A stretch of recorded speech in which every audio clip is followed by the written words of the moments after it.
Well, good morning, Pathway. Man, it's so good to see you. So glad you guys are here.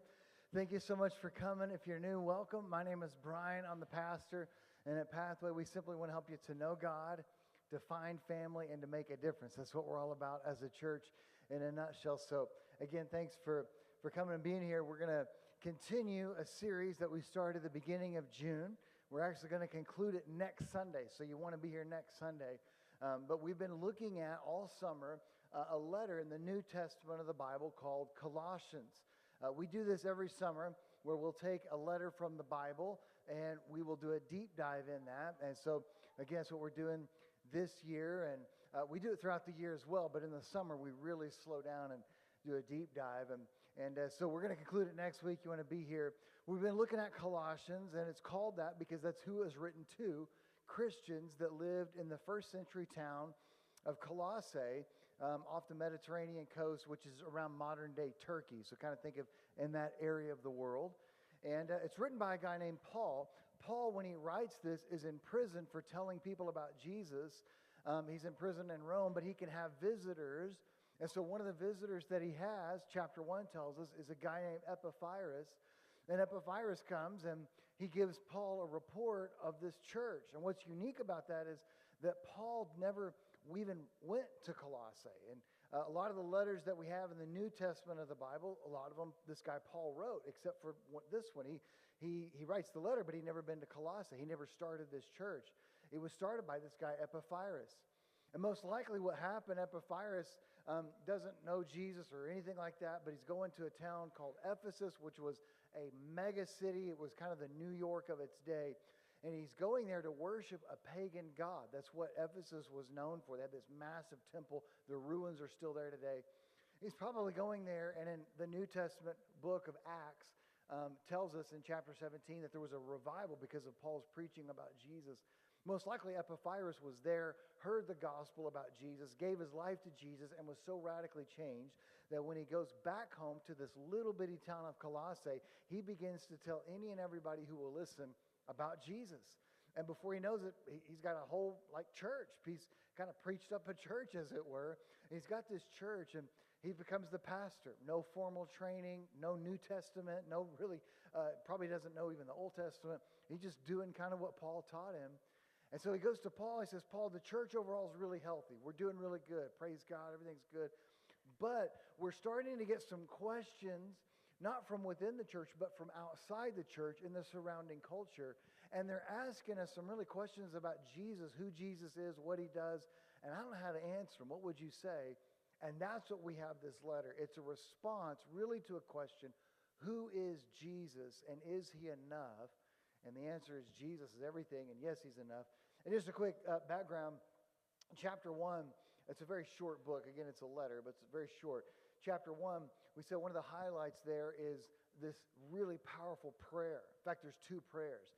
And I've encouraged and challenged you every single week that let's if you've been following Jesus for a little while now, let's try to get away and grow spiritually to maturity and try to get away from praying little simple prayers, kind of baby Christian prayers like, bless the meat, let's eat, and God, help me have a good day at work, and help my headache to go away. All those are okay. If you just gave your life to Jesus like last week, that's fine. You're good. But for everybody else, let's start praying some biblical prayers, some deep prayers, some life-changing prayers. And some of us are like, well, I don't know what I would say. I don't know what to pray. That's okay. Pray the prayers of the Bible. I mean, the Bible's full of prayers that men and women of God, just like you, prayed.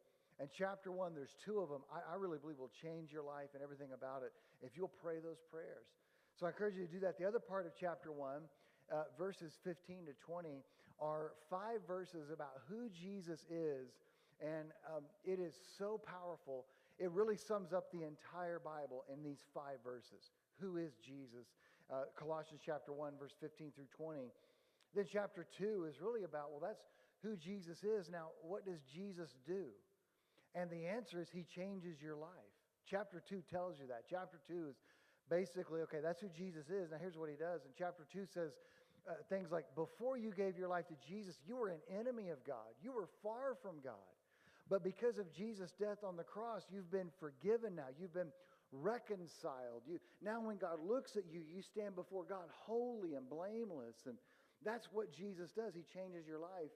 And then chapter 3 is kind of in two parts. And Pastor Josh did an amazing job last week teaching us the first part, verses 1 through 17, which was, now that I know who Jesus is, he's changed my life. Now what do I do about it? Where's my part? It's real practical. And so verses 1 through 17 of chapter 3 are really all about, hey, what do I do? And he gives great detail. In fact, he gives you two lists. One list is, if you're a follower of Jesus, don't do these things. I mean, it's pretty clear. And then he says, if you are a follower of Jesus, here's what you should be doing. Makes it really clear. So then he hones in on you personally. What is your life like? What is your response to following Jesus? And now today he takes it a step further because, again, I love the Bible because to me it's very clear, it's very logical, it's very point to point. So notice he says this is who Jesus is, this is what Jesus does. He changes your life. This is what your life should look like after Jesus personally. Then he takes it a step further and says, now here's what your marriage should look like. Here's what your family should look like. Here's what your workplace should look like. So it goes from personal now to extra personal, people outside of ourselves. That's what we're going to look at today. Colossians chapter 3, verse 18. Wives, submit to your husband as is fitting for those who belong to the Lord. Husbands, love your wives and never treat them harshly. Children, always obey your parents, for this pleases the Lord. Fathers, do not aggravate your children, or they will become discouraged. Slaves, obey your earthly masters in everything you do. Try to please them all the time, not just when they are watching you. Serve them sincerely because of your reverent fear of the Lord. Work willingly at whatever you do as though you were working for the Lord rather than for people. Remember that the Lord will give you an inheritance as your reward, and that the master you are serving is Christ. But if you are doing what is wrong, you will be paid back for the wrong you have done. For God has no favorites. In chapter 4, verse 1, Masters, be just and fair to your slaves. Remember that you also have a master in heaven. Some of you are like, talk about that, masters and slaves in the Bible. We're going to get to that in just a minute, all right? I know you're excited about it. We'll get to that in a minute, I promise. But first, let's begin where this begins. Husbands and wives in marriage. I would say this, here's the first thought. Godly marriage. What does a godly, biblical, healthy marriage look like? And the Bible tells us as clear as it can be. Again, I think a 10-year-old could understand it. Verse 18, wives, submit to your husbands as is fitting for those who belong to the Lord. So he starts off talking to the ladies of the church. He says, ladies, submit to your husbands. Why? Because it's fitting for those who claim to be followers of Jesus, for those who say that they're followers of Jesus, they're Christians. Submit to your husbands as is fitting for those who belong to the Lord. Listen, submitting to your husband, here's what that would look like. I would say this. You honor God when you submit out of love to your husband. You are honoring God. So sometimes as Christians, we think that worship, what we just did, that's worshiping God. Reading my Bible, praying, that's worshiping God. Yeah, I mean, that's obviously true. But listen, ladies, when you submit to your husband, if your husband is a follower of Jesus, because he's talking to Christians here, and some of you might say, well, my husband isn't a Christian. He's not here, so does this apply? Yeah, it does to a point. But again, he's really talking to Christians. But when you submit to your husband, it is an act of worship to God. You're honoring God. So listen, real love has nothing to do with equal rights, but everything to do with selfless love. So our culture says, especially American culture, because we're so individualistic, so focused on my rights, but what our culture says about marriage is really the opposite of biblical marriage, which might be why there's so many problems outside in the culture when it comes to marriage. People getting divorced left and right, and they can't find someone to make them happy because they've got it all messed up. And this is what this is saying is marriage has nothing to do. You don't get into marriage and say, well, this is my rights, and this is your rights, and this is your job, and this is my job, and my role, and your role. No. You get into marriage and say, I want to serve you the rest of my earthly life to the best of my ability. The goal that I have is to be a blessing to you and your life the rest of my time on earth. Has nothing to do with equal rights, but everything with selfless love. A wise Christ-honoring wife would never try to undermine her husband's spiritual leadership.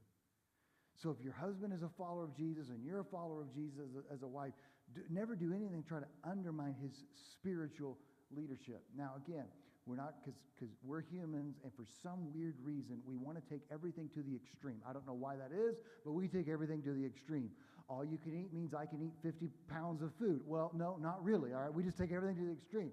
And so sometimes this has been abused by people, right? By Christians, let's be honest. Like, well, you got to submit. It says to submit. And I want mac and cheese and steak for dinner, and that's fine. You'll die by the age of 50, but whatever, all right? Right? And so this is not saying you got to submit and do what I say. We're talking about a spiritual role. So this is not saying, well, we got to go on vacation where I want because I'm the head. No. That's not what we're saying here, okay? Now, let's look at husbands. Verse 19. Husbands, love your wives and never treat them harshly. So he says, husbands, love your wives and never treat them harshly. Now, what does that mean? What does that look like for husbands? Well, I would say, don't take the submit part seriously until you take the being a spiritual leader of your home seriously. So let's not go around and throw in our, which I don't think many of our pathway men do that. I think you guys are great guys, by the way. But let's not go around saying, it says to submit, and I'm the spiritual head of the home. Yeah, that's one thing. But let's go around saying, but I'm here to serve. So let's not go around throwing our weight around, sticking our chest out, demanding submission. Instead, let's go around like Jesus the night before he died on the cross. He didn't go around and say, guys, I'm the rabbi. I want you to serve me meals. No, he went around the night before he went to the cross, picked up a towel and a bowl of water and washed the smelly, nasty feet of his disciples. What is he doing? He is serving. So listen, as the man of the home, spiritually speaking, your role is to serve your family.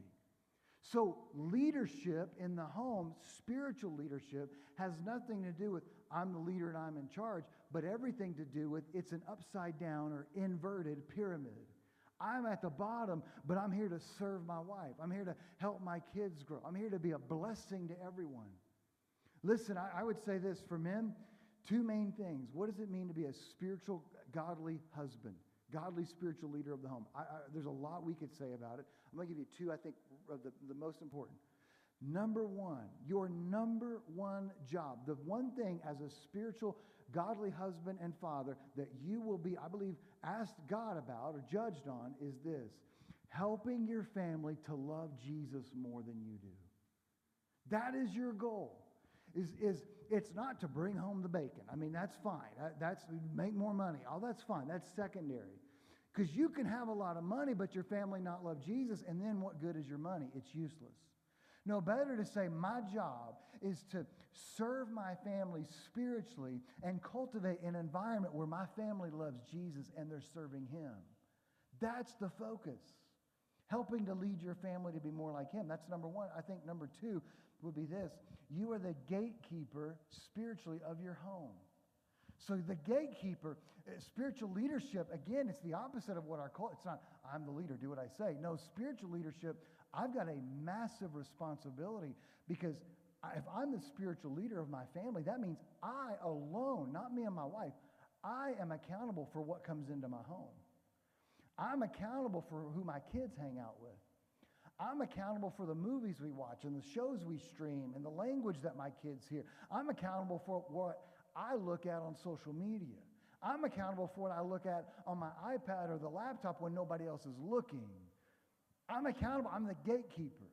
Am I going to allow, I'm the gatekeeper of my own mouth on how I talk about my wife in front of my kids, or even when my kids aren't around, even when I'm by myself. I'm accountable for all that. I'm accountable for our Sunday. We're going to go to the lake. We're going to go to church, all right? On Sunday, we're going to go to the ball fields and chase the ball all weekend, or are we going to make sure that we chase the presence of God? Oh, I'm preaching now. Somebody, come on. Are we going to chase the presence of God? You're accountable for those things. Listen, headship is not about the role of authority, but about the role of service. Headship is to serve, not I'm an authority. No, I'm here to serve. So in my marriage then, and this is for husbands and wives, it's not about what I get out of it. It's about serving and leading them. That's the goal of marriage. It's not what makes me happy. No, how can I serve and lead you? Every day when you wake up as a spouse, husbands and wives, that should be a motivating factor. How can I serve and lead them to the best of my ability? Am I always going to get it right? No, I'm not. And all weeks, we could have a whole year in my own marriage where everything is great, have no arguments, and the one week I preach on marriages, we have an argument on Saturday. That's how it works in my life, all right? It honestly does. You can ask my wife about it. It's not about me, but serving and leading others.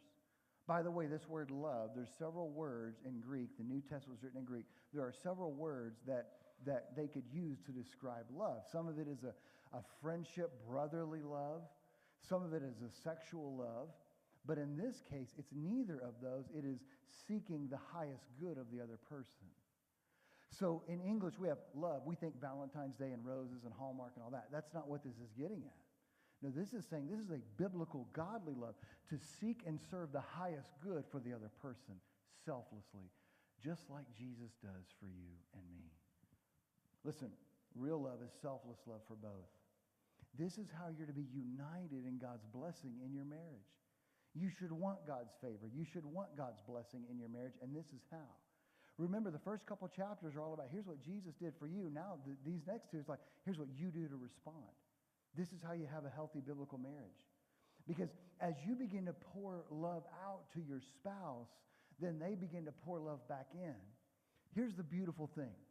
Our culture is so upside down, but our culture says it's all about you. It's all about what you want. It's all about your marriage makes you happy. No. Their marriage doesn't make you happy. You make your marriage happy. And our culture says, because I've had people not in Pathway, but in our community that I'll talk to, and other guys, and they'll tell me, man, all my guy friends at work, me and my wife are having a hard time, a rough patch right now, where I'm sleeping in the guest room, and they're all my friends. I've heard this more than once. All my friends are telling me, man, just cut your losses, move on. If she's going to treat you that way, you deserve better. That's what culture says. Some of you know that. And I'm like, no, that's horrible advice. I tell this to the guy. I'm like, that's the worst advice ever. Don't do that. Fight for your marriage. Fight for your spouse. But it's not just about you trying harder. It's about being a godly man, having a godly spouse, praying over them. The thing of our culture says that this is why there's so many, I think, divorces in culture, in American culture, is because we have it tied to, because this is what Hollywood puts in your face all the time, and it's a lie. Puts in your face that the other person should make you happy. They should fulfill your needs. And then all of a sudden what you do, and you know this is true, what you do is you have made your identity around and your personal happiness around what they do. You have no control over that. And so you make it around what they do. And so when then they don't live up to your expectation or fulfillment, all of a sudden now you're upset because they didn't live up to your expectation.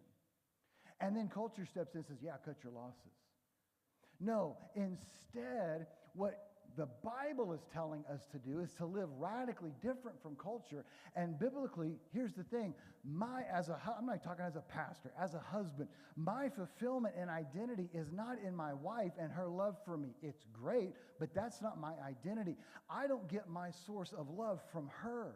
I get my source of love from my Father in heaven who is eternal. And if my Father in heaven is eternal, that means the love that he can give me is eternal. That means I should never go a day on planet Earth lacking in love for life. I'm always full and overflowing of love as a human because I get it from my eternal Father. So watch this. Here's what this means. Then if I spend time with Jesus this morning, and we'll say my love tank, he has filled up my love tank, all right? We're not talking romantic love, of course, but he's filled up my love tank.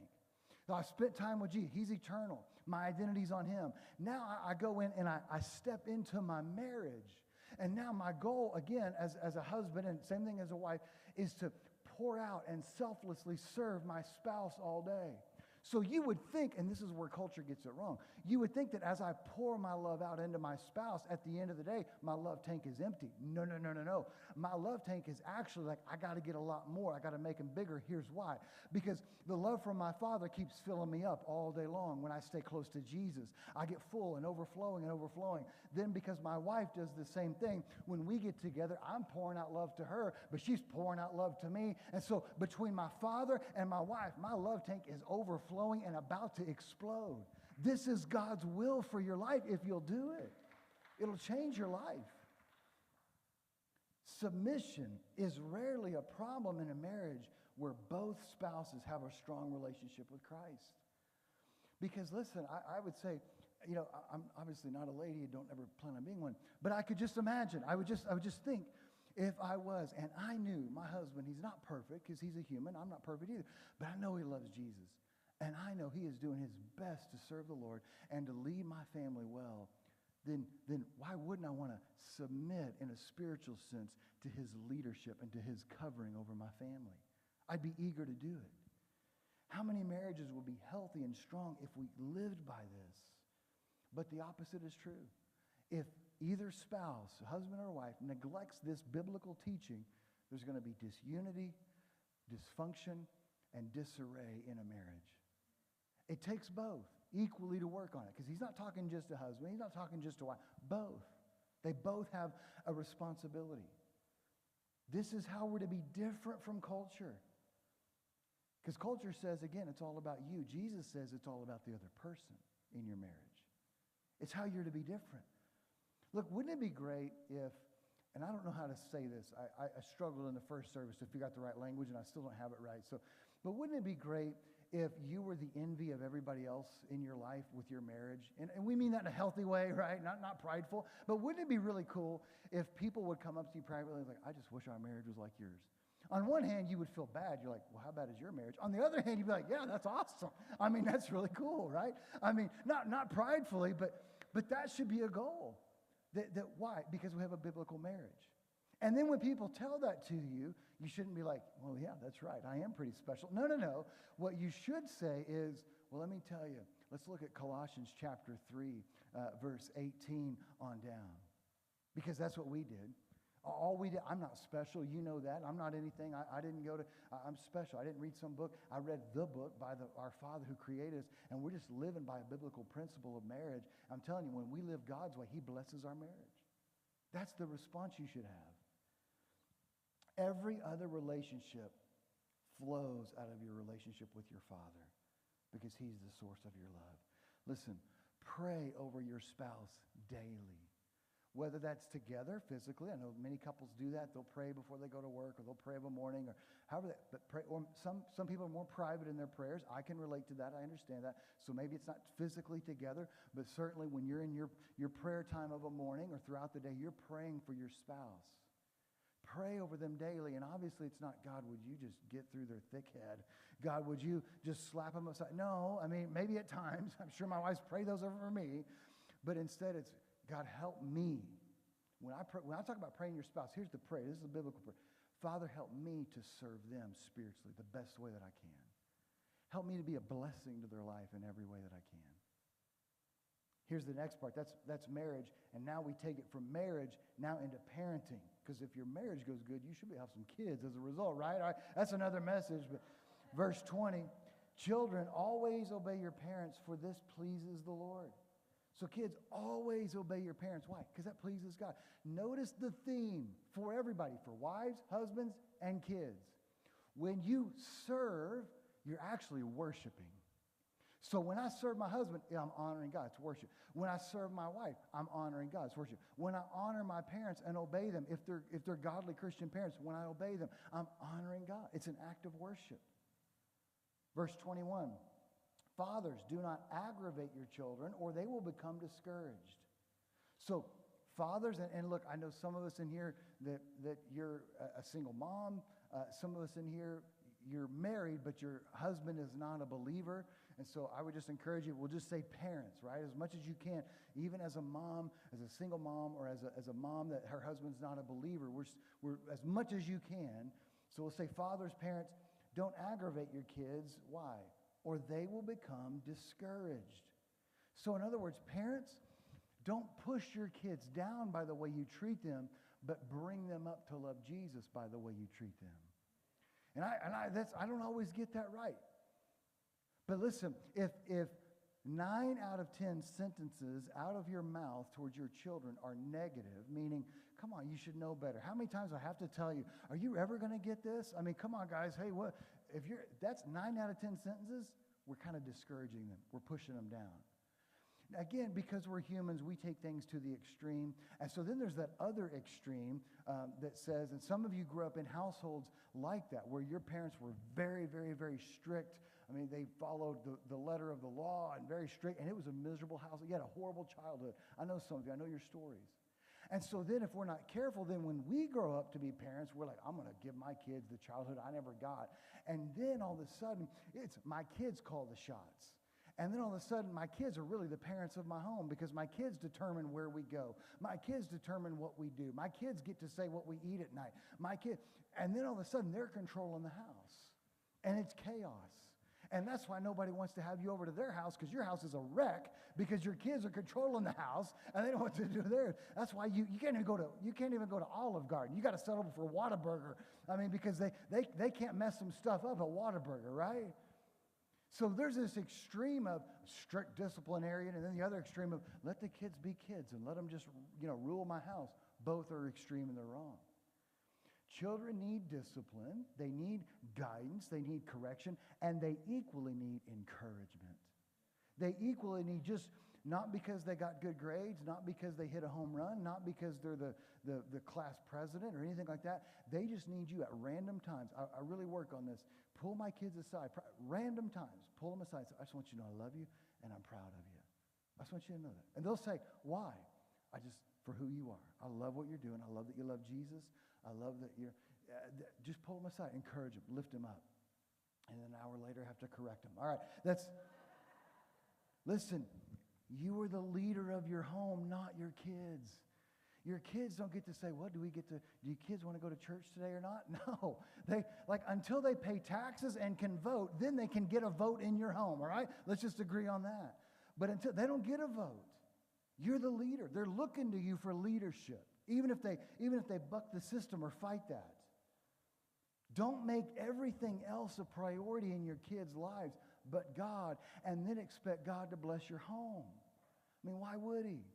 Don't make, we're going to make chasing the ball every weekend a priority. We're going to make going to the lake every weekend or whatever else. We're going to make everything else a priority but Jesus. And then when crisis hits with my kids or my family, I cry out to Jesus. In his grace, he might hear you. But really, I would think, what's the motivation when you've never even talked to him? Why would he bless your home when you're not seeking him with your family? So let's make him the priority. Here's the other thing. If you don't do this now, when your kids grow up and they become teenagers and in their 20s and 30s and have kids of their own and crisis hits them in the face, they're not going to know what to do or where to turn because you haven't taught them these things spiritually. But if you've raised them under the things of God, when crisis hits them, and it hits every human being, when it hits them in the face, they will know my first call isn't to my earthly mom and dad. My first call is to my heavenly Father because my earthly mom and dad taught me how to pray. I mean, that's good stuff. I just go back and listen to that sermon again. Listen, you are shaping your kids' view of God. You are the number one disciple maker of your kids. Not Pathway Church. We're like number 2. We for like an hour, one day a week, we supplement what you and mom are doing, you and dad are doing throughout the week. I mean, I have one main job, as I told you as a dad, to help my family love Jesus more than me. My kids know that. I've told them that. If I were to die tomorrow, I want you kids to know my number one goal for you isn't how much money you make, how famous you become. All that's fine. But I want you to love Jesus more than me. My kids know that. They will tell you that.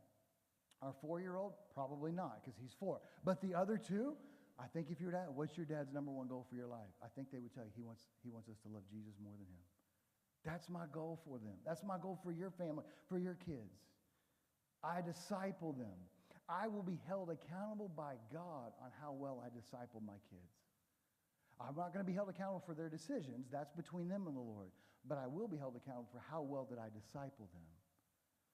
Listen, the best gift you can give your family is leading them spiritually. The type of man that I am, I really believe is the type of man that my two boys will become someday. The type of man that I am, I believe, is the type of man that my daughter is going to want to marry someday. In fact, that's what I'm going to tell them. That look, I don't care with my daughter. I don't care when you're 40 years old and want to get married. I don't care how much money he has, how cute he is. I don't care. You bring him home, and if he loves Jesus more than I do, then we can talk. Then we'll do a background check, credit history check. We'll do all the stuff at that point, right? But that's my goal. If he don't love Jesus more than your dad does, don't even sniff in his direction. Don't even bring that guy home. Same thing with my boys. Don't even bring this girl home unless she loves Jesus more than your mom. And if she loves Jesus more than your mom, all right, let's talk. That should be the goal for our families. Pray over your kids daily. I pray over my kids daily. Pray over them daily. Look, pray over them multiple times a day.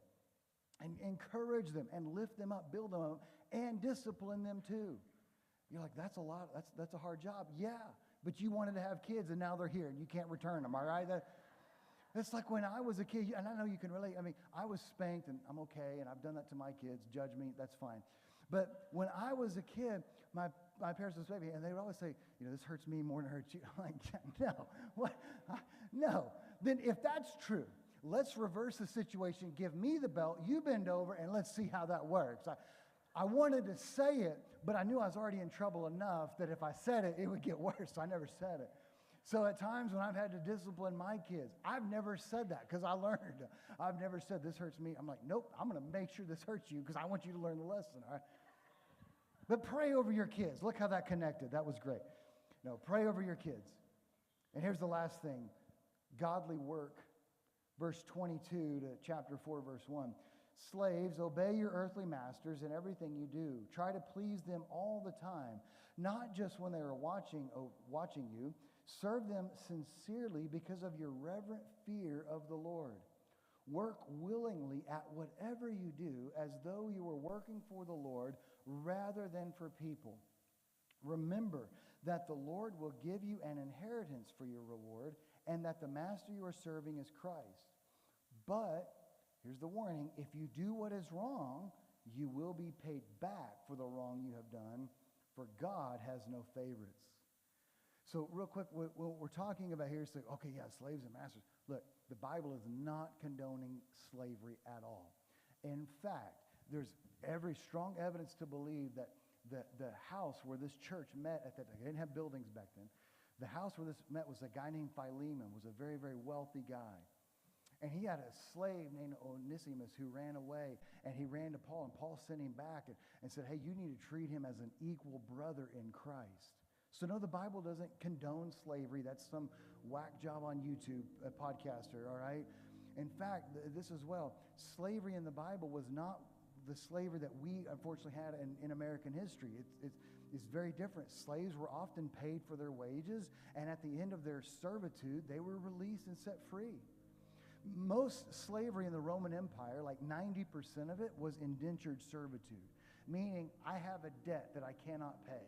And so instead of putting that person in prison, I will go literally work that debt off. And once that debt is paid off, whether it's $100 or $1 million, once it's paid off, I'm free to go. So this is what he's talking about. So let's put this in our context. Employees.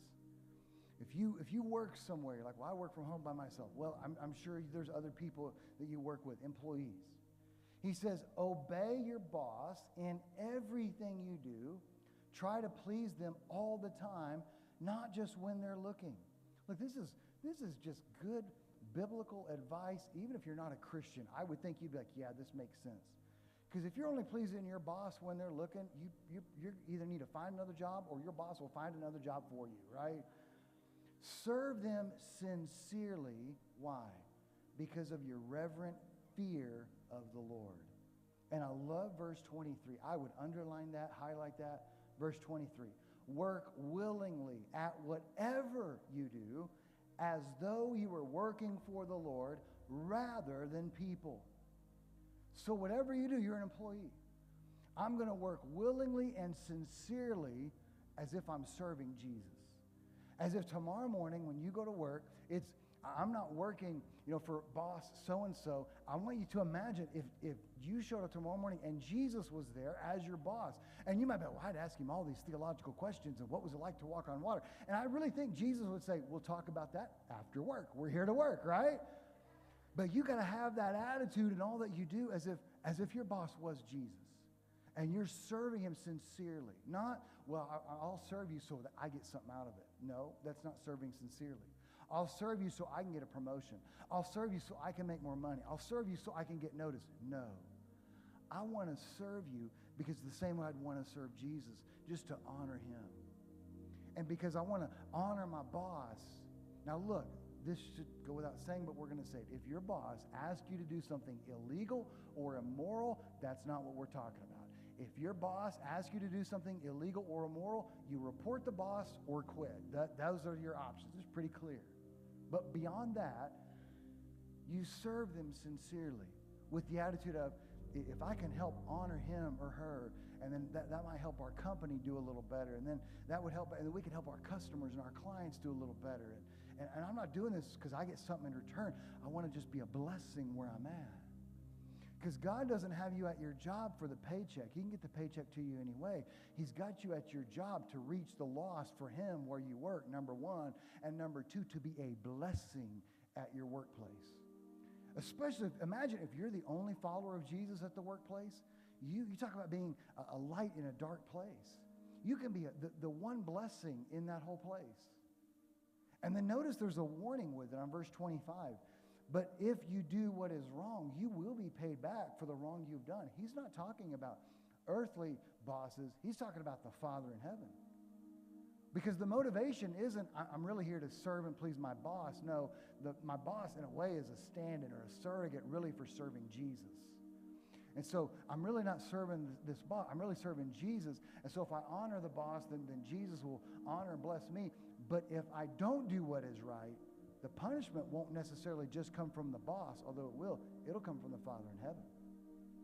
So honor God in your work. Remember that the Lord will give you an inheritance as a reward, and remember that your true master you are serving is Christ. And now for bosses, he says, chapter 4, verse 1, Masters, be just and fair to your slaves or employees. Remember that you also have a master in heaven. So boss, be just and fair to your employees. Be just and fair to your employees. Whatever that looks like in that context. And he says the same thing applies to you. Remember with husbands and wives, that same rule of selfless love. Now it says the same rule applies here. The boss, you should serve your employees in fairness and in justice at all the time as if you were serving the Lord. So the reverse is just as true. Imagine you go to work and your employees are Jesus. You would treat them the way you would treat him. That's the goal. How you honor God and how you treat your employees. Imagine if the workplace, I just want you to imagine if you worked at a place like this. First of all, imagine if your marriage was what this described. Your marriage would be blissful. It would be incredible. Imagine as parents if your family, your home was like this. You talk about kids that would just, knock your socks off to be proud of. And then I want you to imagine that you go to work tomorrow, this week, and the workplace is like this. You're serving and honoring your boss to the best of your ability because God gave you that job. Because you remember 6 months ago, you didn't have the job. You were begging God for one, and he brought you this one, so don't complain. 2 years ago, and now look at you've been promoted 2-3 times. But you're serving that boss selflessly as if you're serving Jesus. And the boss is looking out for you too. He's treating you fairly and justly. You would love to go to work every day. You would look forward to, you'd wake up early and show up early at work. You'd be like, well, it's hard work. Yeah, you may leave exhausted physically, but emotionally, you would be refreshed and renewed. This is the biblical principle, the biblical world that the Bible is describing. This is why God's way is better from what our culture says about marriage. Why God's way is better than what our culture says about parenting. Why God's way is better than what our culture says about a boss and employee relationship. God's way is better. Now live it out. Pray over your boss every day. Pray over your employees every day. Well, I'm in middle management. Well, you get double prayers, all right? You pray over both of them. Up the chain, down the chain. You remember in the spring we did a series on Ruth in the Old Testament book, Ruth.